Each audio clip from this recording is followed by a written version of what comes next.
talk. It's more so the response to people of the Asian population within the United States who are in no way connected to it.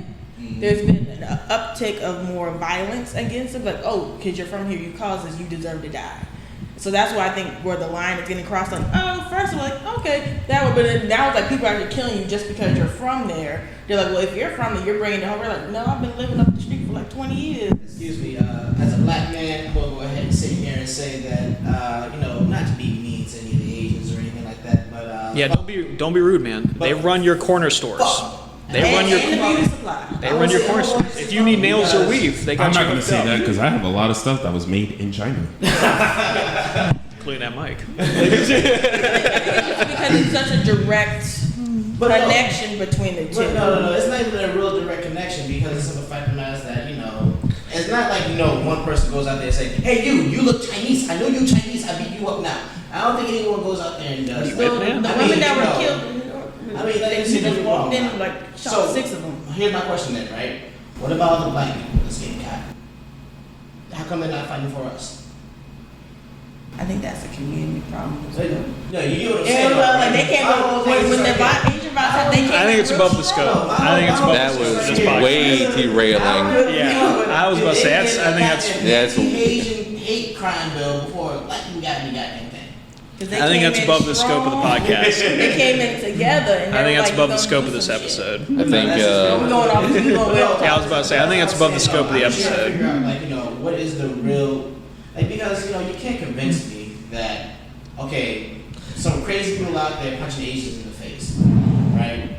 And my whole thing is this right here. You can't convince me that it was an occurring thing that happened just because of the coronavirus. So one of the things I'll say, and this will answer every question you'll ever ask in your entire life, when you see something that's random, that doesn't make sense, or you see something that seems to be above the scope of like whatever you think is like the zeitgeist or whatever you have going on in life, always ask yourself the question, who benefits?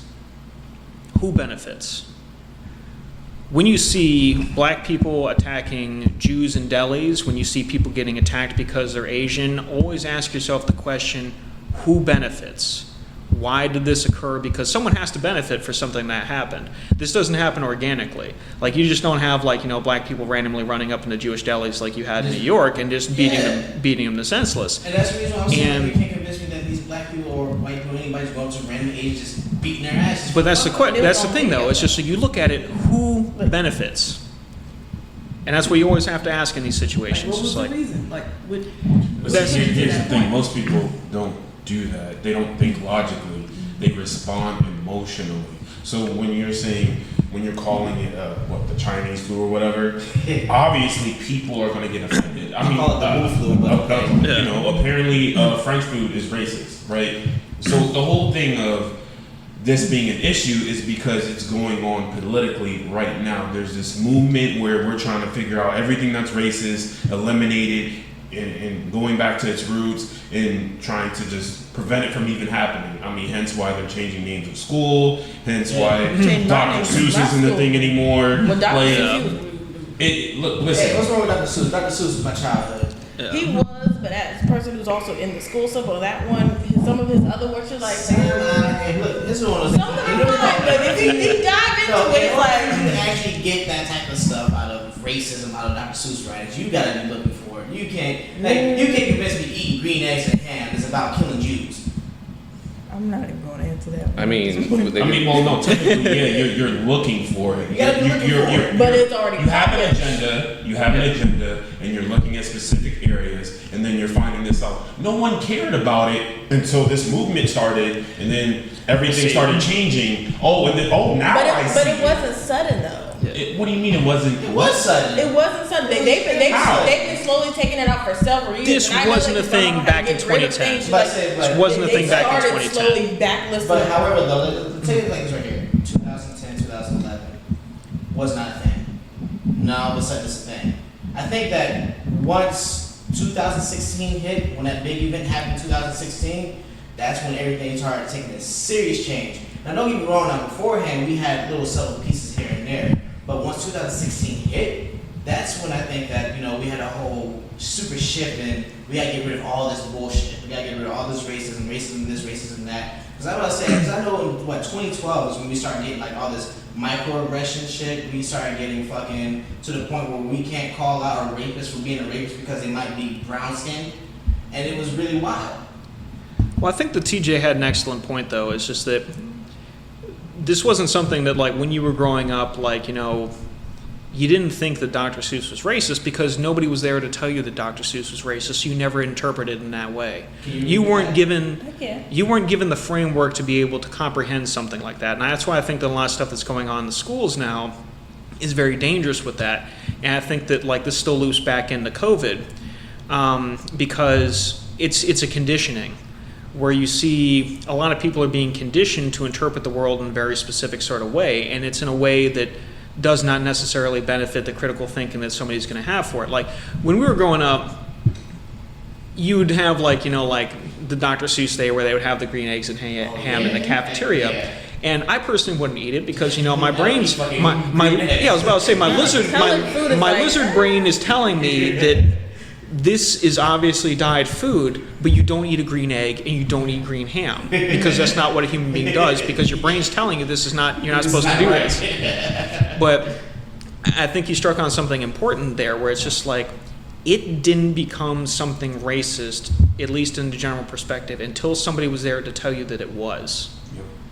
And that's really important to see, because and I think this is something that's kind of gone into everything else that we see out there. It's the same sort of horror show that we see with the pandemic now. People are scared of the coronavirus. They're scared of COVID because they've been told to. And that conditioning's been put in there. And they've been doing this for a very, very long time. This sort of conditioning has been happening where they're telling you that you need to feel this particular way about this particular thing because that's what we want. That's how we want you to feel. It's like, I never understood how, you could say, Dr. Seuss growing up, reading a Dr. Seuss book, how this could possibly be racist. Because it's just like, dude, it's a line a page. Even the best English major, the best English professor in the world, studied all the greatest authors, couldn't break that down for me Barney style on how that could possibly be racist. You'd have to really reach. And then to actually go back and say that, okay, this is what it is, and then start teaching at the children. Well, what does that do? You start teaching children to start being very, very aware of race, very, very aware of differences. And when we were all growing up, there was a lot. I wouldn't say that you were never exposed to racism, because we were all exposed to racism. Oh, yeah. But at the same time, it wasn't that, as pronounced as it was today. You didn't go looking for racism then. Yeah. You were exposed to racism, but it wasn't the same witch hunt for racism to find it in every single piece of media you were consuming, and every political belief obviously had to be race driven. Yeah. I mean, it was something we're exposed. I mean, everyone's seen it. Everyone's knew of it. Is it more so that it's not more so just being more talked about?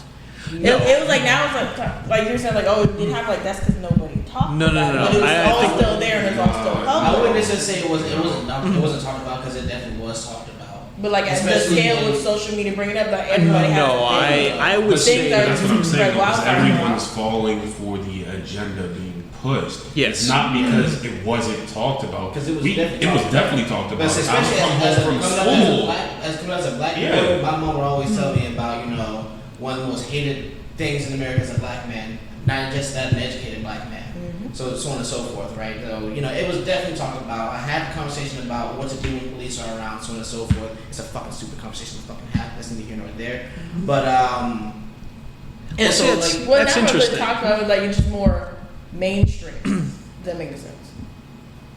But see, here's the thing. I think what's driving media today is issues that are reoccurring that can be talked about. So when they have nothing to talk about, that's what they're going to talk about.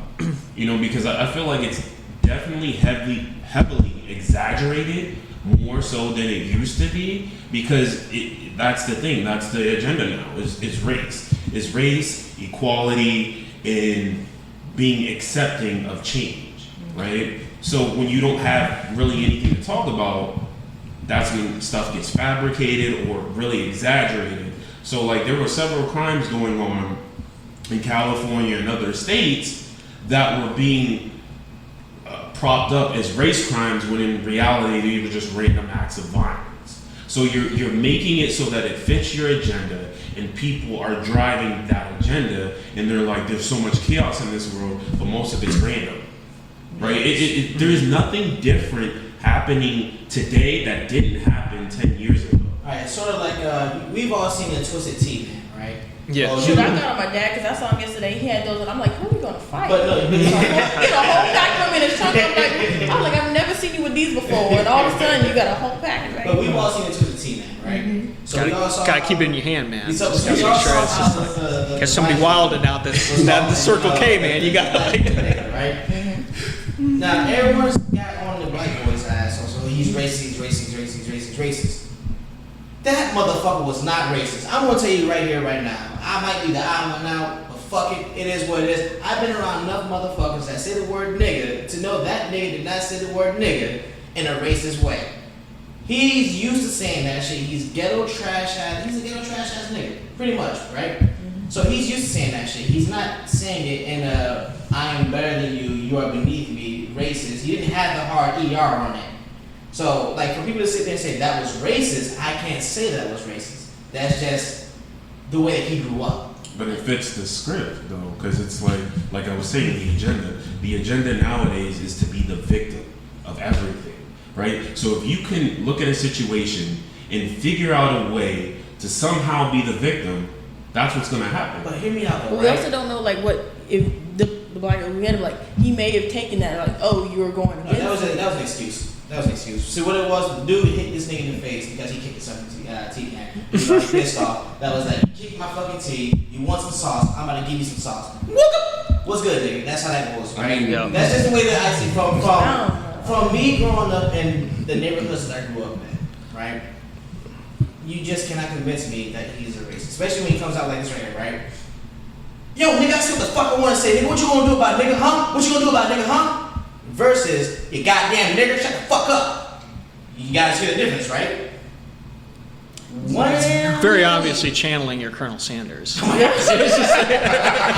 but you get what I'm saying, though, right? So, like, one of them is saying it in a way in which I'm extremely used to hearing it.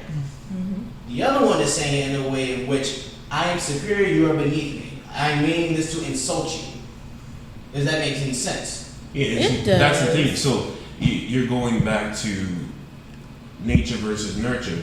That was his environment that he grew up in. So obviously, him saying that was okay, right? So him being a child all the way up into adulthood, however old he was, whatever, he went that long with saying it and no consequences, no nothing, right? That doesn't mean it's not wrong. Like that's the thing I'm like. Well, but see, but that's also like an interpretation as well. He's like, oh, this one. I was like, you calling me the N word, no matter like how you say it, but that's a it's a trigger. You have to say it is a trigger for certain black people when you say the word about your skin color. Sometimes you might be like, they're still like, So here's what it is Can for you me tell right me here, that right? word? Here's what it is for me, right? Not even gonna lie. If it's a trigger. Not even gonna lie. We're getting lost in the sauce. we're getting real lost. Yeah, it's like- That's so far from the topic. You know what? We got topic. That's actually gonna be in another fucking topic. Okay. yeah, I was about to say We'll that's sidebar the that. subject of another podcast. But back to what you were Where saying. am I right now?